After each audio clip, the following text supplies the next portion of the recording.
All right, first things first for the people before I forget. We are in HD, baby, on the youtube.com. Actually, we're not in HD. We're in 360p. It's so close. But we are working with Zoom's people. We're back and forth. We're having business meetings, all kinds of shit to try to get that 720p going. So check us out on YouTube if you're listening to this and you want to see the weird faces that Phil makes when he says some weird shit, or whatever you want to see. I mean, Phil has to wear clothes now.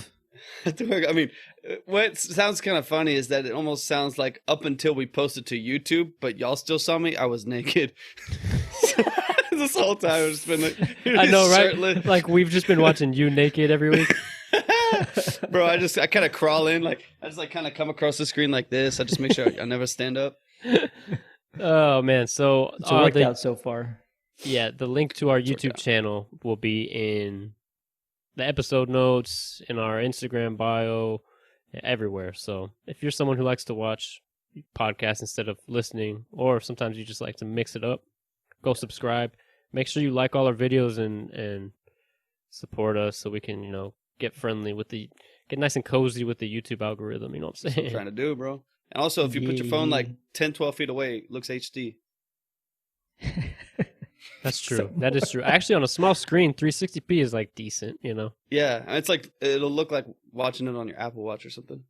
Yeah, like maybe just while you're on the go, Phones only. There's one thing I wanted to bring up because I feel like I really manifested something. Because what happened was my birthday was 2 days ago. Yay! Happy birthday! Hey, where's our soundboard, bro?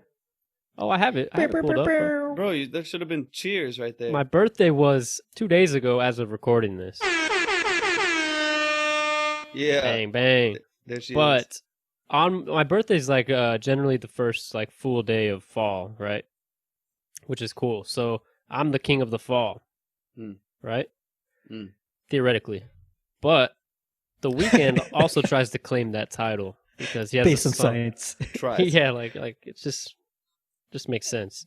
But the weekend has a song called King of the Fall that he put out in like 2014, and it's like a amazing song, like one of my favorite weekend songs, right? By the way, if you're gonna pull it up and listen to it, it does have some very inappropriate lyrics. Might not be your vibe. Just a disclaimer. But anyways, if you're under 13, you're listening to this. It's not for the kids.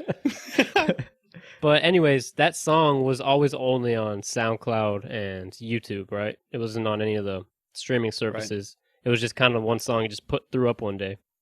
And the other day, I mean, I've noticed that, I mean, we've even talked about it, that artists are starting to put their older music on the streaming services if they can. And he posted a Instagram post of a song that Bryson Tiller threw up on all the streaming platforms that he made with The Weeknd like a long time ago. Yo. And I literally commented on that photo. I was like, okay, now time for King of the Fall. I have the receipts, right? Bro. I shit you not, brothers. Better not. 3 hours later, he throws up a post. It says, F it. King of the Falls on all platforms tonight. Bro, what are the odds? What are the odds? Do you think he saw your comment? Probably not, but it's a cool story. Of course he did. He saw my comment. Yes. Yeah, bro, he did. But, so yeah, I mean, I think I deserve at least like a little bit of royalties. At least like 5%. Yeah, like throw me a 1%er just so I could get a little quick buck. Because I feel like it's on. Throw me a decibel in there. The people are able to enjoy it because of me. 100%. Facts. So, I don't know. You are the reason that honestly, that song will probably change people's life forever. That's on you, bro. It changed mine. Wow. So. Honestly, I'm proud of you. I literally, I saw. First of all, thank you. But yeah. I literally, I was in my bed, still awake at like 3 a.m. last night. And I saw that post, and it's literally like, I don't even know if I've ever felt that like type of happiness. That was like a new level. Crazy. It was a new level, bro. I was like, this is what I've been waiting for years. Damn. Literal years. Nice. 6 years. First he's trying to copy you with Legend of the Fall, and then he drops King of the Fall, whatever, you know. Legend of the King. Fall was the You're name both. of his tour. Don't worry about it. You're both. Name of his like tour. So, Well, quite the redemption. bro, it's kind of how I feel like on Instagram. I'll post something real inspiring, Yeah. and then like men's trends with a Z. They'll comment Wait, from like what's 4 that? different men's trends. It's like a clothing company. Honestly, it's like the hottest up and coming clothing company on Instagram. It's an And- account. Okay, gotcha. No, dude, you don't realize No. how up and coming they are. Anyways, they comment on all of my stuff multiple times from different accounts, and it just really makes me feel like, you know, I'm valued in this community. And, Hell and yeah. I think that's a robot. similar, No, it's not. bro. It's 2020. We ain't got robots yet.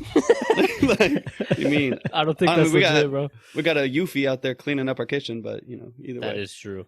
No, but like that same kind of like pride that you're like, man, like, I don't even know. This has really nothing to do with what you were saying, but Yeah. it's a good feeling, you know, to have so many robots that love you. So many. Honestly, only robots. Yo, those spam comments do be annoying though. Bro, okay, here's what I was talking to Elizabeth about this the other day. Whereas I don't know. So there's all you can look up anywhere, and the biggest thing for Instagram and them putting your content out there for algorithms is engagement, right? So it's like, are you liking and commenting on stuff? Are people liking and commenting on your stuff? The more that's happening, the more they'll kind of push your content to people that follow you.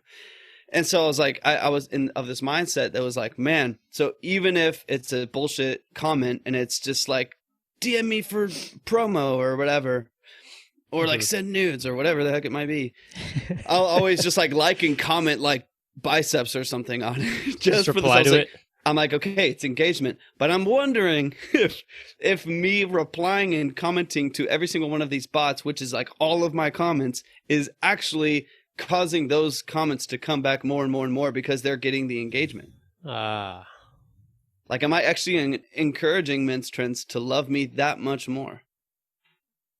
That is very true. I hadn't thought about that. Or they go off the hashtag that you probably they got one of the hashtags and they got a bot and he Bro, comments on it.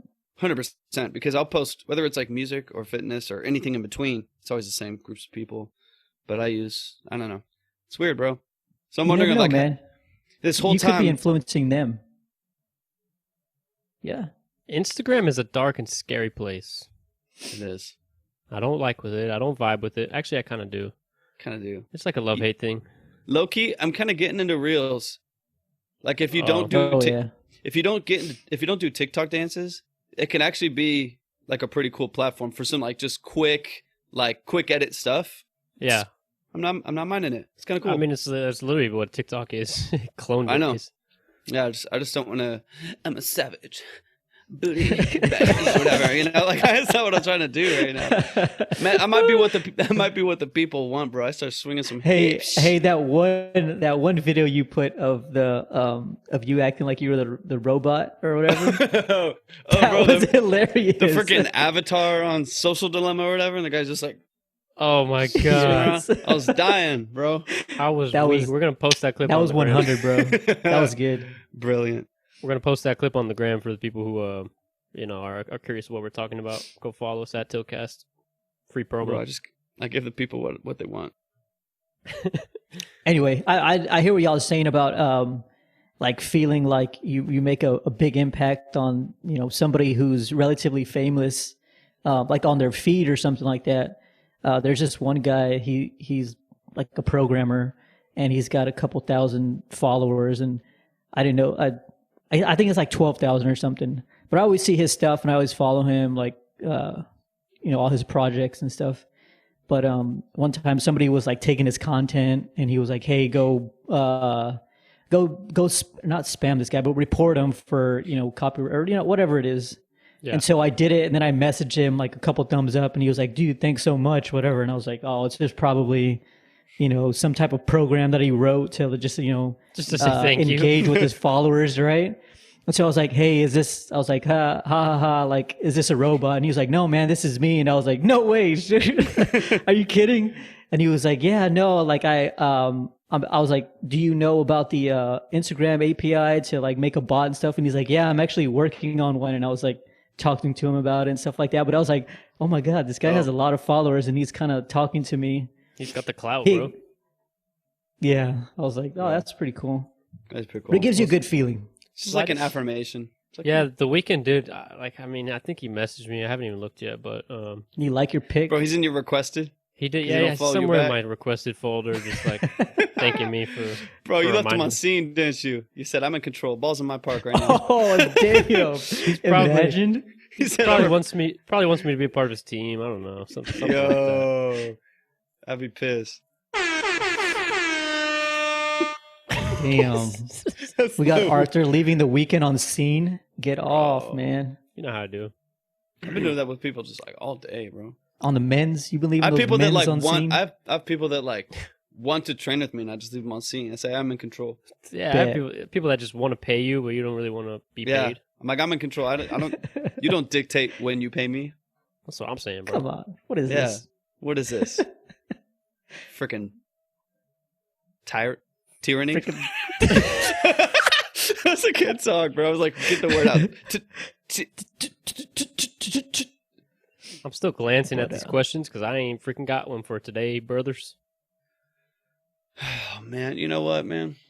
One thing I realized that we are good at is our country accents. It's very true. I was listening back to last week's episode. Well, here's what I'll say. I'll go ahead and say that probably for the next 20 minutes we'll talk in an accent similar to this. So the other day I was going bass fishing with my father, Yeah. and we were out fishing for the bass, and I was chewing on a few things. And my dad said, "Son, have you ever caught a damn fish in your life?" And I said, "No, Father, I've never caught a damn fish in my life." And so I said, "I'm gonna go out right now. I'll dive into the water and I'll catch one with my damn mouth." And so what I did is I went ahead, I tore my shirt right clean off of me, and then I just dumped right into the waters. And next thing you know, I got a fish in my mouth, and my dad was like, "What the fuck, son?" And I said, Damn, Dad. Come I said, on. Dad, you don't. I said, Father, you don't curse at me like that. And That anyways, sounds scary, bro. yeah, no, he's not like exactly who you want to be around for sure. You kind of sound like Kyle from the gym right now. I was thinking that, The thought did cross my mind. I didn't really know how to get out of it. So, anyways, got the fish, just kind of ate it right there from my mouth, and Wow. then Boom. we hugged. We hugged. It was a good time. The first hug ever. First hug. I was 4 years old. Oh. Oh, if your belly button was an actual button, what would it do? That's not a good one. Not a good one at Oh, all. no. Whatever it would be doing, I'd be pushing it all the time. That's what I'm saying. Not if it made you fart though. I don't know if like you would want Why that. would you choose to make it fart and then just fart all the time? Like imagine the actual feeling of farting all the time. That'd be Can you kinda- fart on command? I can. No way. We know you can belch on command. Bro, I cannot fart on demand. Imagine. That would be some That'd be shit. a lot of ruined underpants. Like if you had in the testing phase. absolute manual control over your flatulence. That would not be pleasant. No, it wouldn't. For no one. It would be brutal. So what'd you do for your birthday, man? You know what? I actually had probably like one of the best birthdays I've had in a while. Wow. Hey, let's hear about it. Like the vibes. Unless you were got just something else right. to talk about. The vibe. No, I'll talk about it. The vibes were just right. Like like I think back to my birthday last year, and it was just kind of whack. Like I'm not gonna lie. Like the vibes were not necessarily right, but this year, I feel like it was just a way better vibe. You know, I got a little bit of everything. I played some video games. You know, friends, family. You know, Phil made me tear up while I was at dinner. It's true. I was straight out there, Brian, bro. No, but true. honestly, just I don't know. It was just like a good day, you know? So I feel you. that's what you want That's from a good. birthday. I feel like birthdays, honestly, usually you have like too many Activities. like expectations. Like you just want it to be a great day, and then it ends up kind of not being. Like it's just like whatever, just another day. Yeah. Mm-hmm. But this one was actually really good. I enjoyed it. Do you think, for one, that's awesome. I'm glad to hear that. Two, do you think it's partially because like you said, we kind of overhype things and overplan and, Yeah. overactivate the day. We do too much. Is part of it because we feel this like social pressure to make it such an event where it's like, okay, we got to go out, we got to invite these people, send this out, make sure we get the gifts. Do we have to that? Like it's such a big thing. You got to make sure you check all your social medias and respond to everyone's messages. And like, it's such a big thing when it could just be a great normal day where you just give it a little bit more purpose and focus and kind of tune yourself into yourself or kind of tune into yourself and be like, hey, what do I want? Like, let me just, serve myself today in a way, Yeah, like just do what you actually want to do. Because I feel like there's a lot of pressure, like at least with me, I was like, okay, maybe I should do something that with like, as many friends as possible and like meet these demands. But instead we just like kept it a small group. I saw who I wanted to see, like spend time with who I wanted to spend time with. And it was like way more enjoyable at the time. You know what I'm saying? That's the move, man. But plus I'm just more of a spontaneous person. So that's generally how I prefer to, I don't like to overplan. Yeah. You know what I'm saying? Yeah, I do. I hate when like, it's about to be your birthday and somebody has something planned for you, but you kind of like like you want to do something, but you don't know exactly what you want to do, but then somebody plans it for you. Yeah. Like I don't know, man. I've been lucky that I haven't had that the last couple of times. But I can remember like when we were younger and like, hey, we're going to go see all your like all of our family and we have this barbecue planned out. And I'm like, dude, I don't want to do that. Like, what if I just want to be like just with, immediate family or 2 or 3 friends and go do something like really fun instead of like having it spread out, For sure. having to see all these different people, which, the last birthday that I had, which was a month ago, 2 months ago, was like perfect. Like I didn't really have to go see anybody. I kind of saw the people that I wanted to see. And like that was by my choice because I was like, hey, I'm coming over right now. Like, come outside, or hey, I'm because it was like, I had a freaking car and I was just driving all day. I literally got to go everywhere that I wanted to go and see exactly what I wanted to see. And it's pretty cool. So I could see what you're saying. I feel like more people are moving to that. They're just, I think, especially this year, even like for the last couple years, we've mainly just done like dinners with friends, or even just like me and Elizabeth here, or just done something super chill for our birthdays. But I feel like this year, people are like, I realize who and what and where I value, or it's like, these are the restaurants I don't care about. I just went because I had access to them, or these are the people that I hung out to and I don't want to, but I just had access to them and I felt obligation. And it's like, now you get and kind of have to be really choosy with your time, with your people, with what you do. And I think that's part of, like, Arthur, you're talking about with your birthday, and even John, what you were saying, where it's like, I just got like, what do you actually want to do? Who do you legitimately want to be with without any obligation, without being, if I invite them, I have to invite them. You can almost use the excuse of anything right now. Yeah, it's kind of ironic that on our birthdays, we're trying to please the most people, you know what I'm saying? Instead of ourselves. 100%. Same with our wedding, bro. Like same. It's like, there's this balance where like, this is our day, but it's kind of everyone else's day. Like, weird balance. Everyone else needs to enjoy it. Like, it's almost like you're not even the center of attention. God, I wish it was, Damn. God. That's why men's trends makes me feel so good, because for a second on social media, I'm the center of attention, bro. For that one comment. That is deep though, bro, because we get all our validation from social media. 100%. That's messed up. Speaking of I feel like we haven't talked about the social dilemma on here, have we?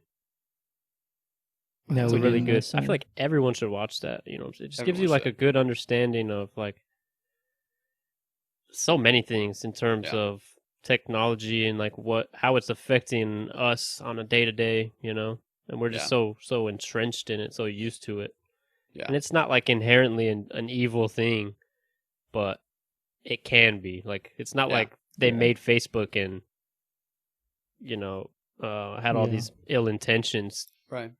But it just, shit happens when shit gets big. So there was like in that documentary, or I don't know what you would call it. I don't know if it's a documentary or whatever. I think so. Yeah, something like that. They spent like very little time on this. There's one guy that said it. All the bad things are one thing that one guy said. He was like, we made the like button, and that wasn't our intention to like make people depressed.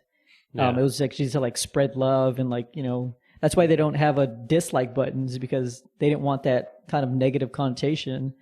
And but it ended up making people depressed.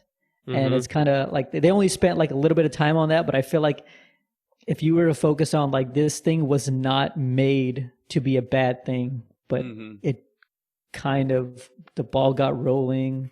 Yep. More things got added. It got more complicated. People started, putting a lot more into it than they probably expected, or, other things than they probably expected, the bad things. And it turns out to be what we see it as today, this huge monster. It's just using it with purpose. I think Arthur and I might have talked about this not that long ago, maybe after we watched it or something. I don't even remember, but it's just like being purposeful with how you use it. Like for me, it's pretty much just business, and I'm kind of glad that it is, where I just use it as a platform for my music and for my fitness and like for the podcast and stuff like that. And I only engage with things that have to do with those things. And so like even like a couple days ago, I only have ever followed like 340 people or something like that. But in the last like week or two, I've unfollowed like another 160 people. Even like pages that I thought I enjoyed their content, where I just kind of realized like, man, I genuinely, like, I followed you because you were a fitness page and a huge fitness influencer maybe, but I don't actually get anything from your content. Like I'm not getting any value from it. And even I'll probably go again in a few weeks and go back through and unfollow people. And it's like, it's nothing personal. Like I've unfollowed family and friends and stuff where it's like, I don't care about what you're posting about. It's not what I want to see. It's not that I don't like you or anything. You call me anytime, but I don't want to consume your content. And I have actually seen, it's kind of crazy because now that I only follow a few, like very few people on social media, like I'll scroll, like there'll be like 6 posts. And I like all of them. They're all good stuff that I want to follow. And then it says, you're at the end of your content. Is there anything else you want to see? And I'm like, oh, I'm done. Like, there's no pressure. Like, I don't need to keep scrolling, keep refreshing, because I don't follow that many people. There's nothing there to see. And it's actually really refreshing, where I've found myself off of Instagram a lot. I mainly use Instagram. That's 90% of my platform. And I've found myself using it quite a bit less because I'm just not tempted with content that I don't care about. I'm not scrolling aimlessly, just sucked into an algorithm. It's really nice, man.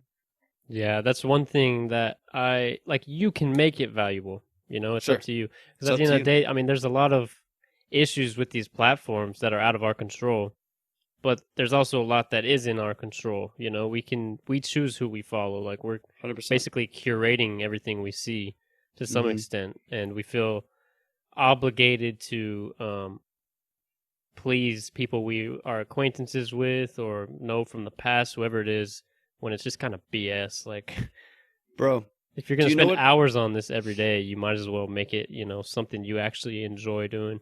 Yeah. I think the biggest downfall in this movement, or one of them, there's a lot, but one of the biggest ones was actually the initial one, which was Facebook. And it was when you were friends with people. And the problem with it was even just verbiage and the emotion behind it and the psychology behind it. It's like, now I can unfollow you or restrict you or whatever on Facebook or Instagram or Twitter or whatever. And it's so much less emotional.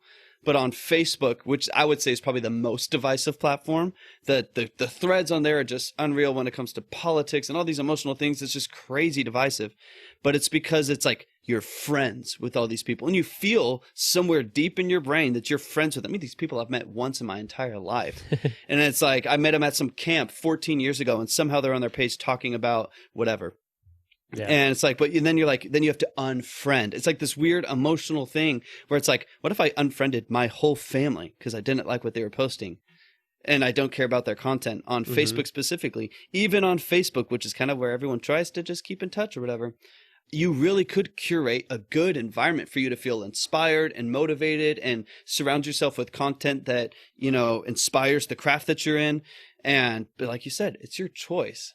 But I think the unfriend thing, really, you feel so much more connected. Like, there's no other platform where I follow 800 people just because I don't care about 800 people that much. But on Facebook, I have 800 friends or whatever. I don't care about 790 of theirs content. You're pretty popular, bro. 800. Bro, It's a but lot, man. that's because people are like, do you want to be my friend? And I'm like, well, I guess. Yeah. Like, why not? I'm a friendly dude. The more the merrier, baby. Yeah.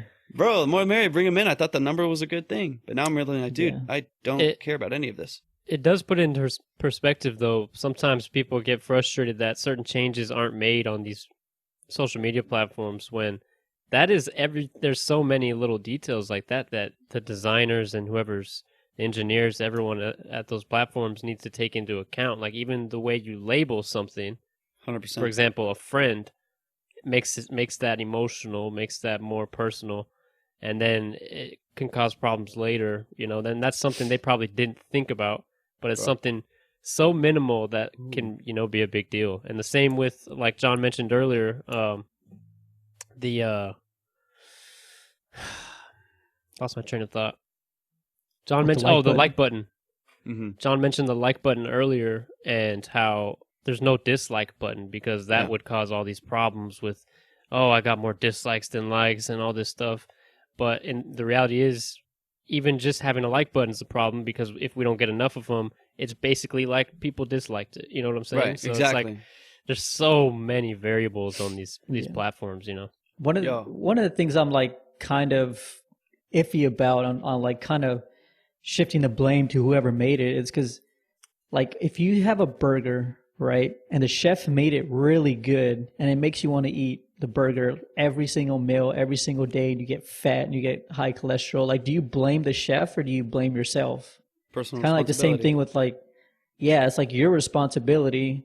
So I guess if they were engineering for it to be more desirable for you, it's still on you to say, hey, it doesn't mean this much, or I shouldn't, indulge in this or whatever.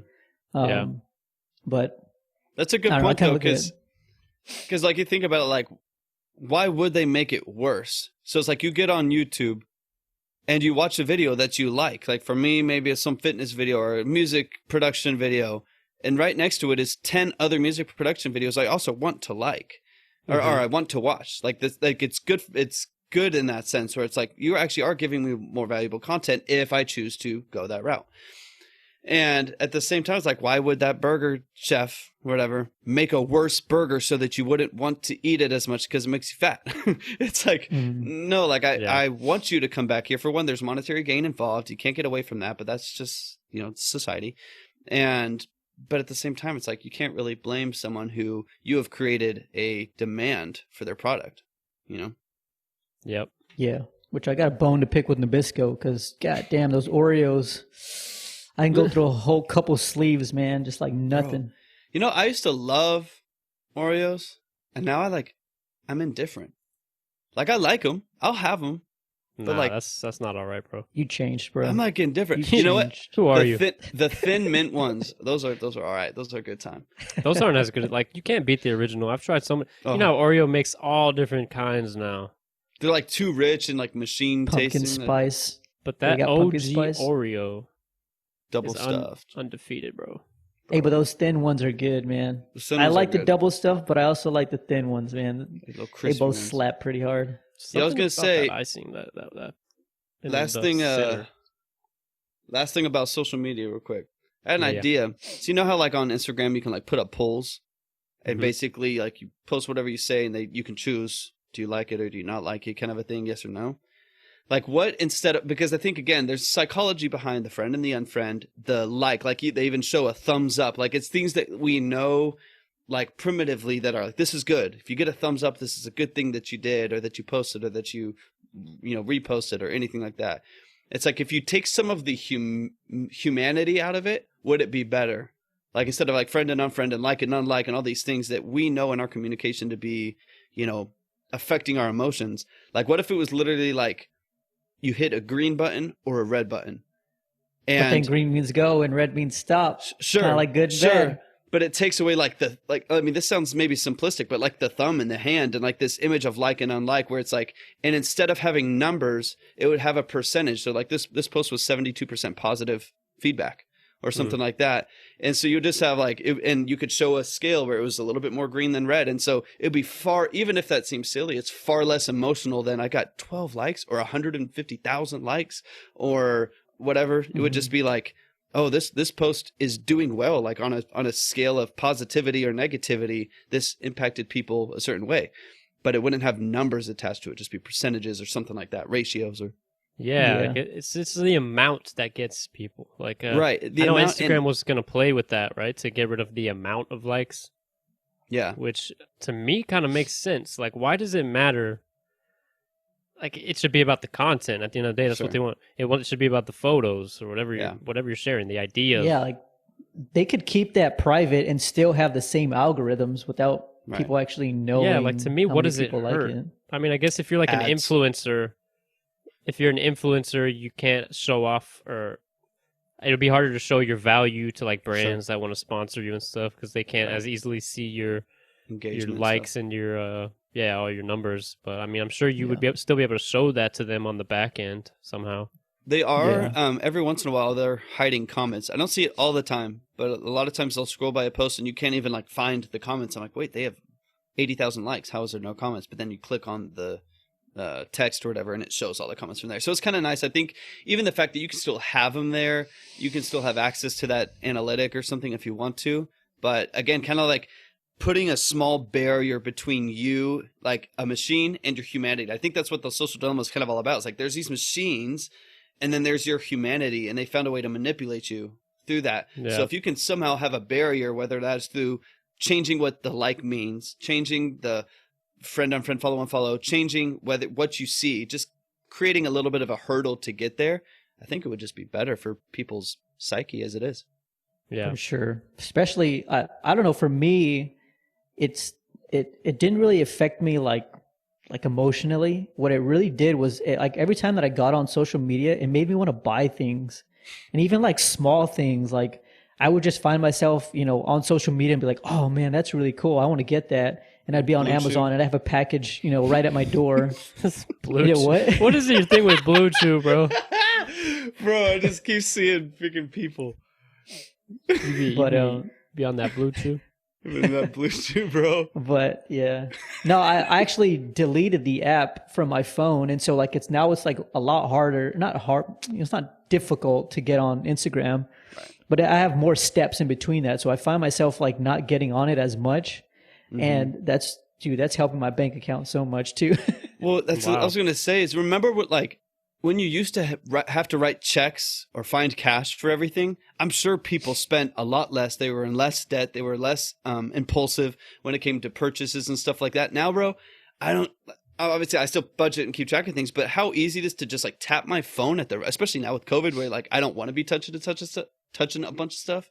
Like just tapping my phone at H-E-B and boom, done. Like, nothing to it. Like it's crazy. It's like I didn't even open my wallet. I never saw the money come or go from anywhere. Like it gets deposited straight from my clients, and I tap my phone onto a screen and it's gone. And it's like I think having steps. I mean, imagine sitting there and now we get pissed at the old lady in line at H-E-B who's writing out a freaking check to the cent, and it's like, dude, she's so incredibly conscious of what she's spending. Though I think, like you were saying, like there's such easy access to either social media, to money, to whatever, to food, to anything, dude. Yeah. I think having some hurdles is kind of important to keeping your sanity. Yeah, for sure. I think that's the problem. Yeah, I gotta click like 4 different buttons to get into Instagram versus like, actually, when I first deleted the app, dude, I found the hour right after, like I found myself like turning on my phone, already swiping and going to like the folder that it was in, and I was like, oh crap, it's not there. And then I'd turn off my phone, and then like a minute later I'd do it again. I'd be like, oh my god, I'm so programmed. Bro, it's scary actually. Yes. But I like at least these companies are thinking about these things. It could be worse. Yeah.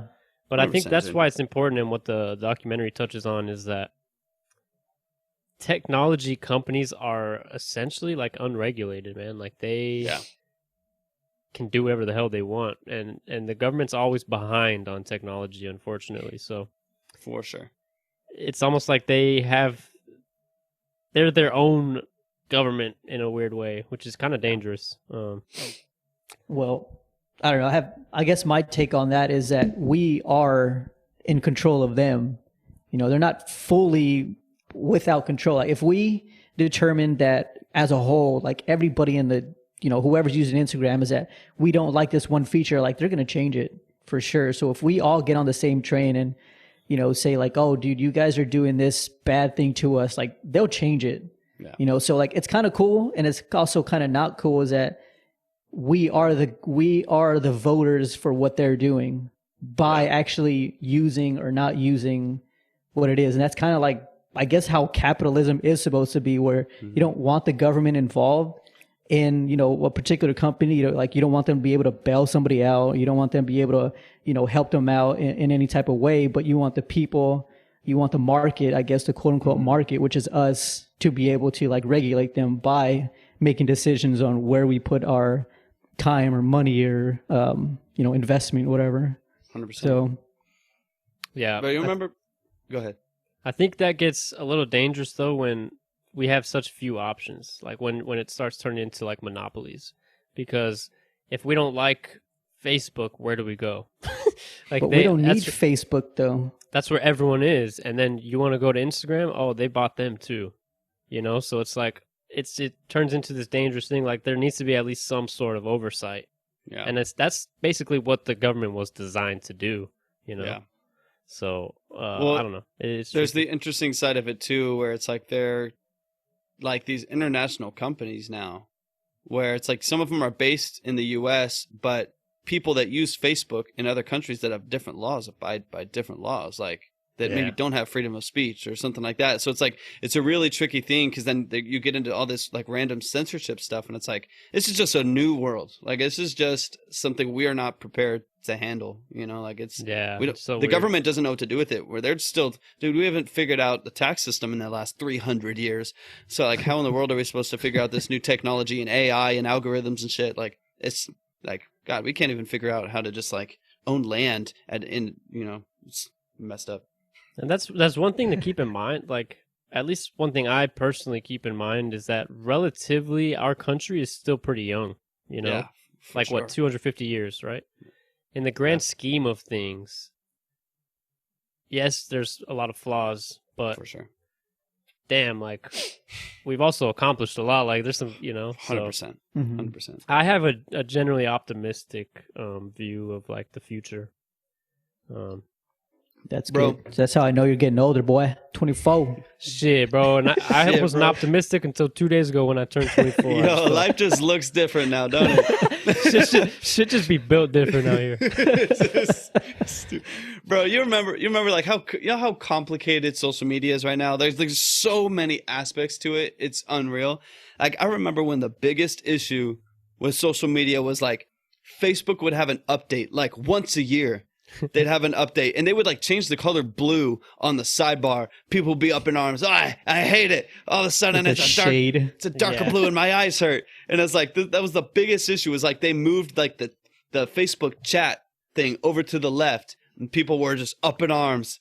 Like this is egregious.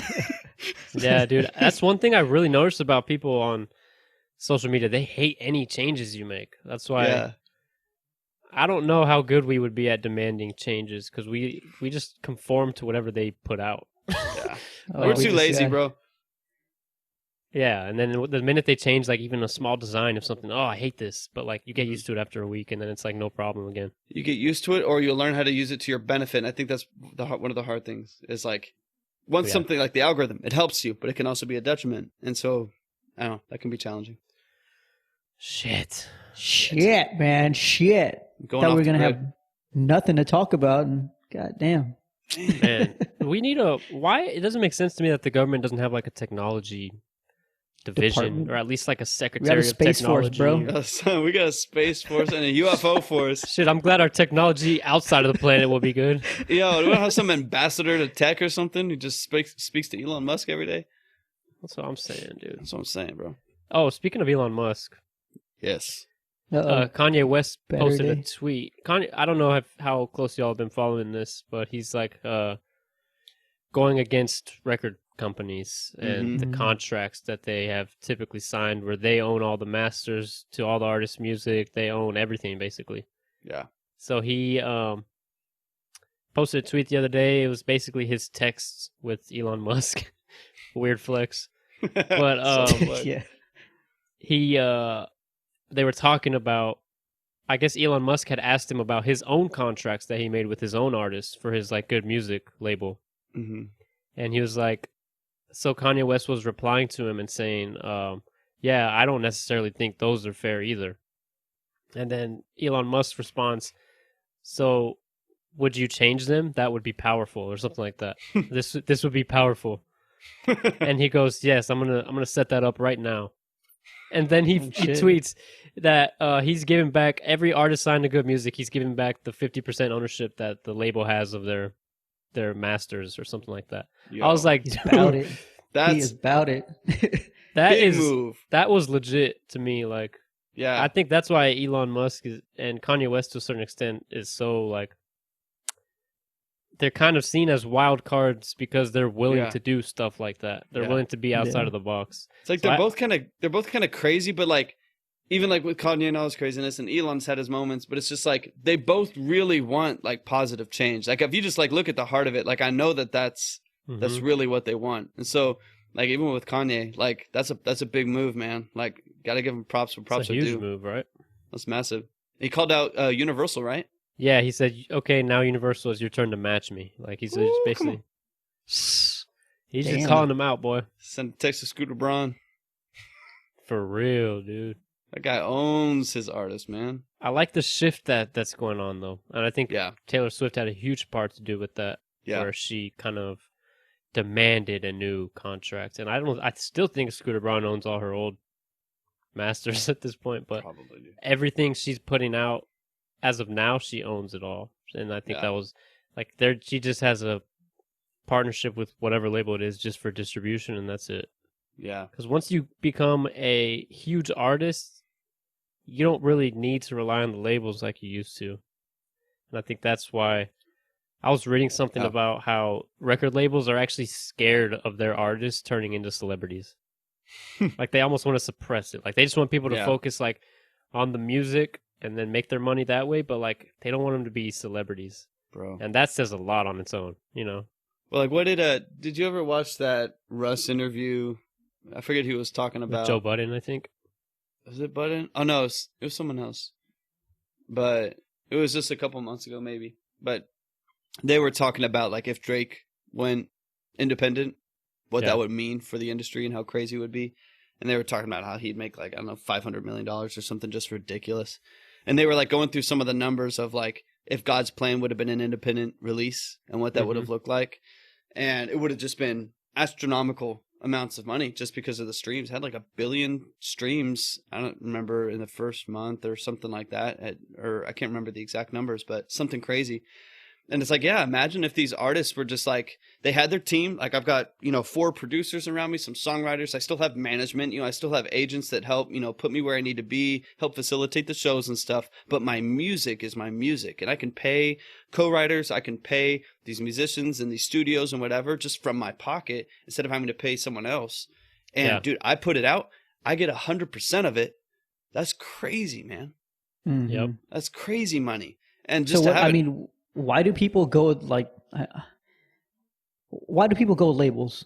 access. People, Well- it's like going on Shark Tank, bro. Where it's like, there's a lot of investors out there, but it's like the people that know the owners of Walmart and the people that are in this other tier that can call whatever radio station and get your song there. Some of it's just access. Like you just won't get the exposure without them in some senses, but they end up taking intellectual property or a percentage of your music, stuff like that. Yeah, and when you're So a it is smaller, I guess it is in some way beneficial because it'll help you grow.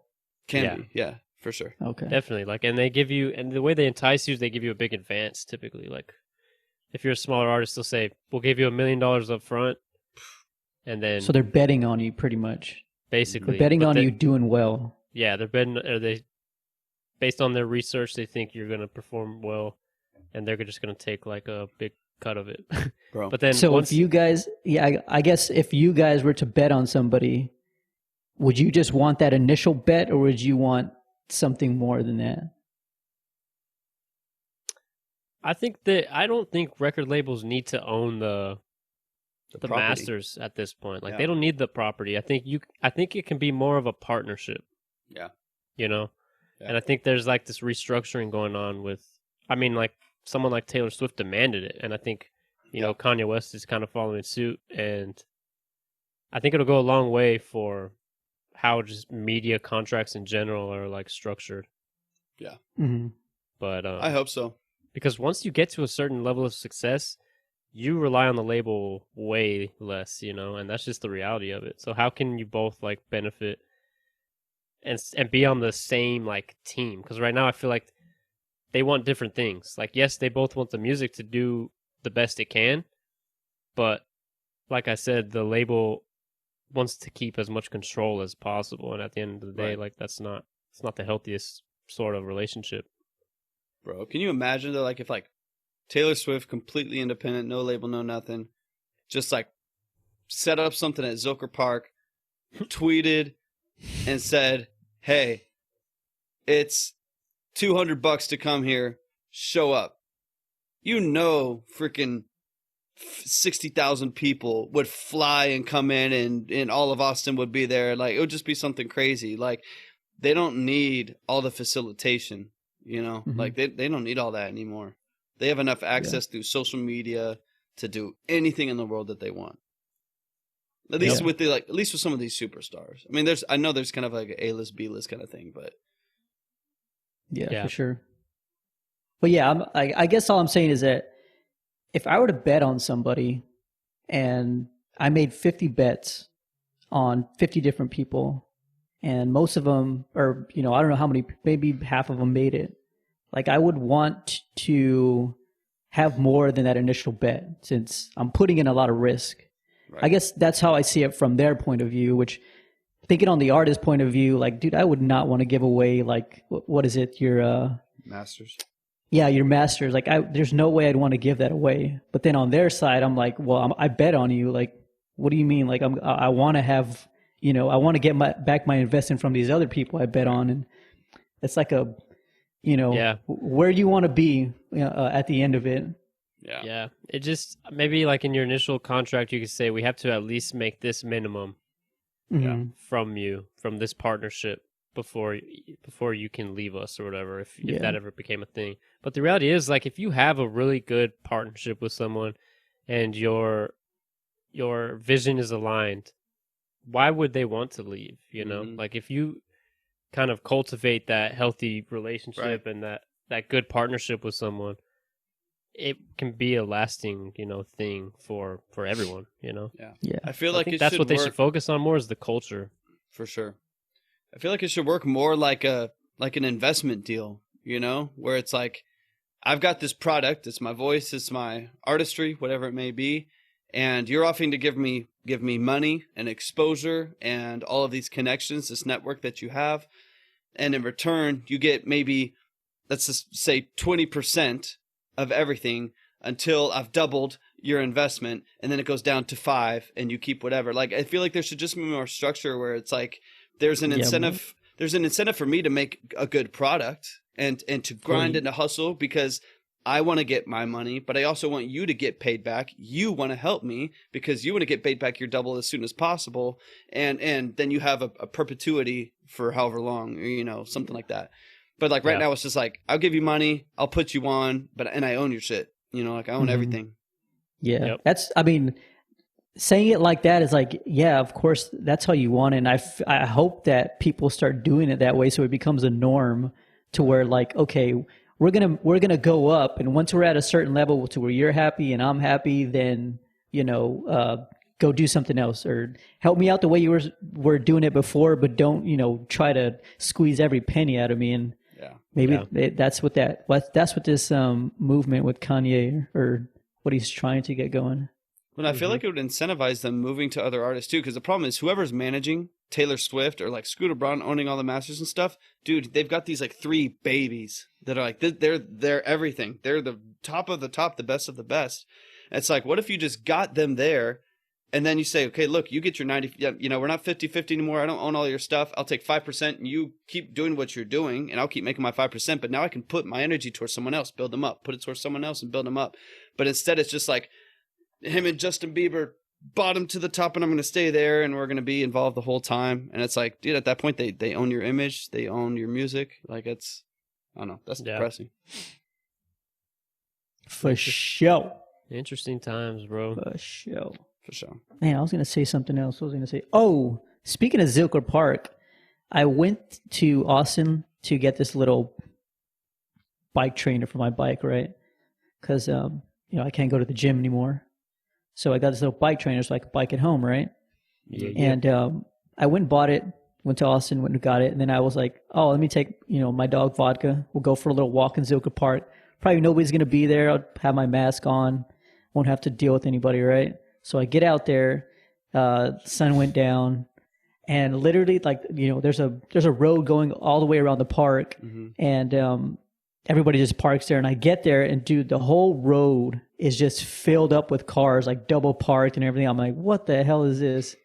So we get down, I'm walking the dog, and I get to like this one section of Zilker Park, and they have this DJ set up, literally like 2 of those huge box speakers. Yeah. He's got his like turntables out under this canopy, and he's just like playing music for like all these people in the park, and everybody's just like dancing and raving. There's this guy like twirling fire and stuff, and I was like, damn, this is freaking cool.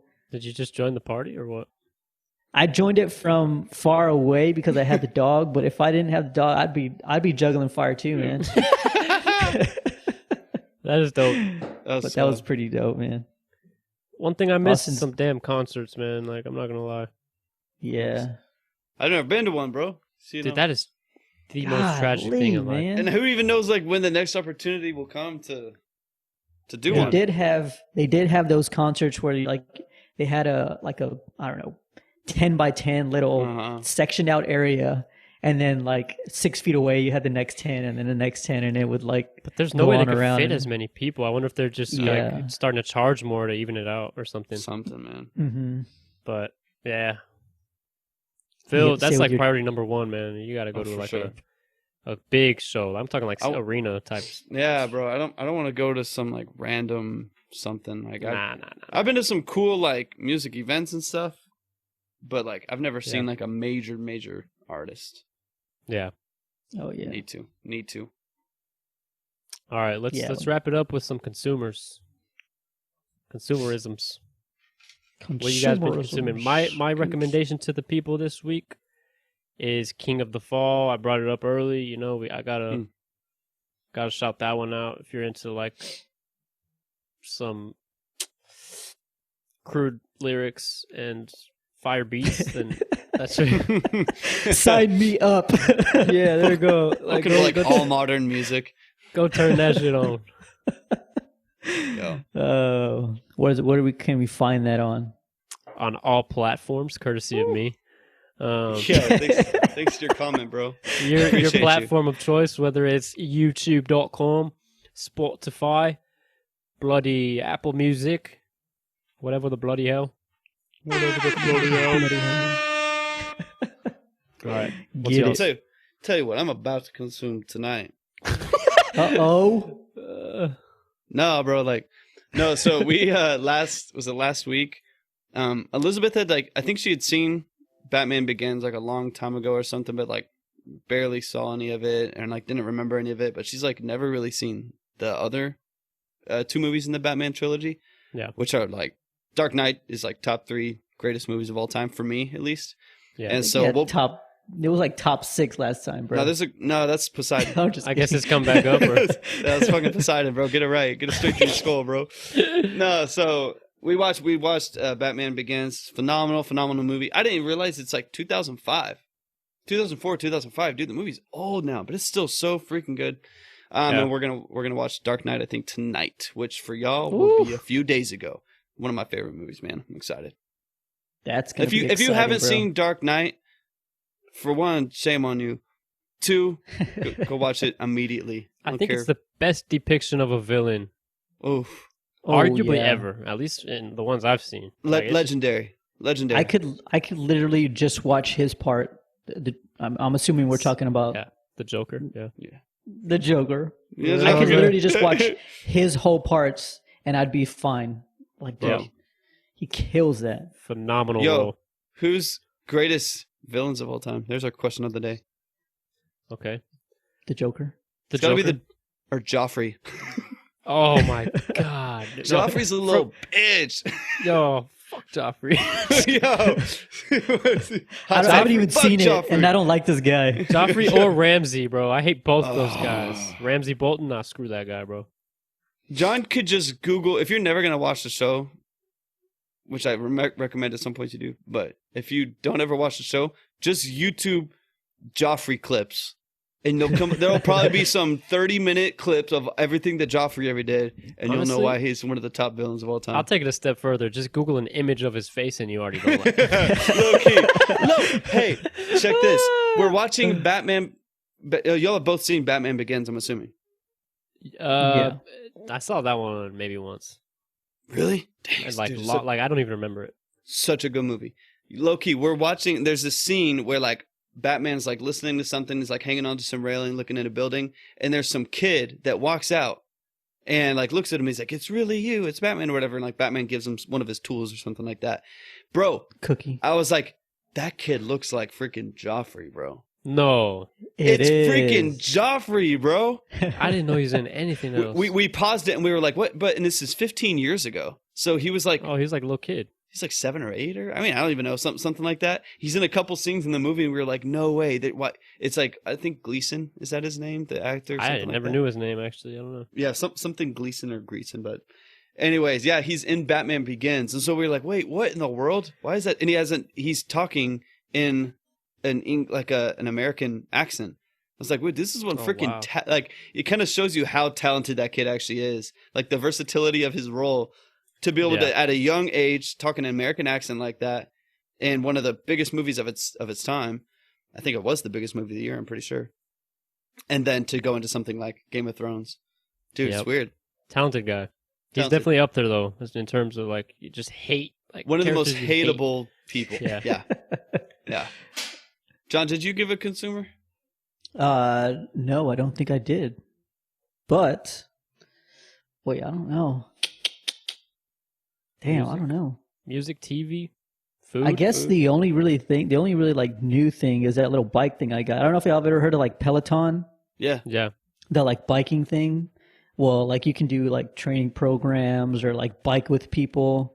Well, I got this one little kind of, it's kind of set your bike up on it, and it can like control the resistance based on like this virtual world that you can log into, and it's got like mountains, and you can drive through like Europe or France or wherever you want to go, and it kind of like changes the resistance if you're going uphill, downhill. Oh, that's awesome. Yeah, you can like race with people as well. I did a race yesterday, and dude, bike races are just different, man. It's like 2 hours of literally that. You know how you're working out and like maybe like at the last 4 and like maybe like the third to the last, you have like a little burn, but you don't have that full burn. Mm-hmm. Well, that little burn for like 3 or 4 hours just going straight, like just It's not like that bad, but it's there. You went from 2 to 3 to 4 hours. You're freaking me out a little bit. No, Yeah, that went from 0 to 100 real quick. That escalated so quickly, bro. He's like, "Yeah, man, tonight, he's on it right now, biking as he's recording this." I was like, "Bro." Well, yeah, those bikers are different, man. They're like crazy. They're Lance Armstrong. He's a different breed, especially with that EPO or whatever he's Especially got. with those steroids. Oof. Hell yeah. Yo, my mom got like it's like the Nordic track or something like that. It's like the same level or whatever as a Peloton, and it'll literally like when you're going uphill, it'll like tilt you back, like it'll actually incline and decline as you're going up and downhill. It's pretty dope. Mhm. It's got a big old flat screen That's the in front future, of it. bro. I can't wait till Yeah. that's like in VR. That'd be dope. Bro, that's like Wally shit. Well, yeah, like they have a bunch of accessories where you can like raise and lower the dope. bike and stuff like that. And they have one coming out, Bowflex, to where like the bike will just go like left and right, like kind of like shit. you'll like a tilt and D-box stuff like seat. that. Yo, Yeah. we're getting closer to Ready Player One, boys. Bro, you know what would be crazy is if you could like hook that up to your Xbox and do like like bike racing games, like motorcycle racing games, and just like wow. Oh yeah, Yo. that'd be I'm crazy. saying. Well, yeah, that Peloton stock is, man, it's been booming ever since this COVID stuff happened. I believe it. Bro, I should have bought it during the crash with that commercial when it came out. Oof, yeah. All right, let's wrap this bad boy up. Boom. Thank you for tuning in. Follow us on YouTube, subscribe, like, share us with a friend. If you're listening in audio format, do us a favor and give us a quick 5-star rating. If you're thinking of giving like a 4 or 3, just don't bother. It takes too much time. But if it's a 5-star rating, it just takes a quick second. So boom. See you next Tuesday. Thank you for tuning in. We out. Deuces. Fuego. 30. Yeah, man, we didn't have that much soundboard this time, man. It wasn't as Soundboard. light of an episode as